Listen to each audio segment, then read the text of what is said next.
সে আমার মায়ের মতো, ওনার মুখে আমি থুতু দিই। চলুন আগে দেখে আসি। আমার রাজ্যের মুখ্যমন্ত্রী, সে আমার মায়ের মতো।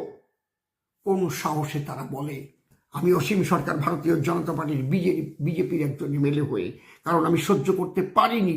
আর আমার মাননীয় মুখ্যমন্ত্রী তাদেরই উস্কানি দেয়, সেই ইমাম ভাতা দিয়ে দিলাম। আরে তোর ইমামরাই তো করে এইসব শিখায়, উগ্রপন্থী তৈরি করে, আর তাদের যে ভাতা দেয় তাকে আমার বলার মতো কোনো মানসিকতাও নাই।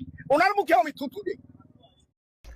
বিজেপির বিধায়ক সে মুখ্যমন্ত্রীকে মা বলে সম্বোধন করে, আবার মুখ্যমন্ত্রীর মুখে বলে আমি থুতু মারি।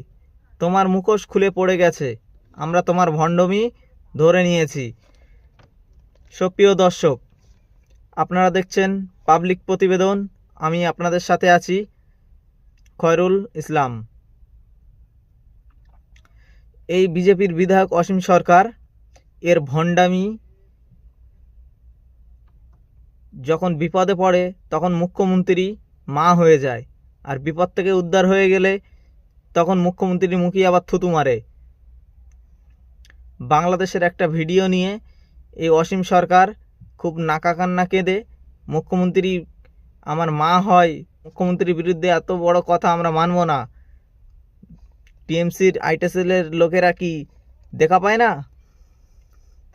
আমিও সেই একই কথা বলতে চাচ্ছি যে টিএমসির আইটি সেলের লোকরা কি দেখতে পাচ্ছে না এই ভণ্ড অসীম সরকারের যখন বলছে মুখ্যমন্ত্রীর মুখে থুতু মারি? আমরাও খুব ব্যথিত, আমরা ভালোবাসি মুখ্যমন্ত্রীকে। আপনি কেন তার মুখে থুতু মারবেন? আপনার ভণ্ডামি সব আমাদের কাছে ধরা পড়ে গেছে। আপনি কোরআন নিয়ে অপমাননা করেছেন, এখন সেটা নিয়ে বাঁচার জন্য একের পর এক মন্তব্য করেই যাচ্ছেন।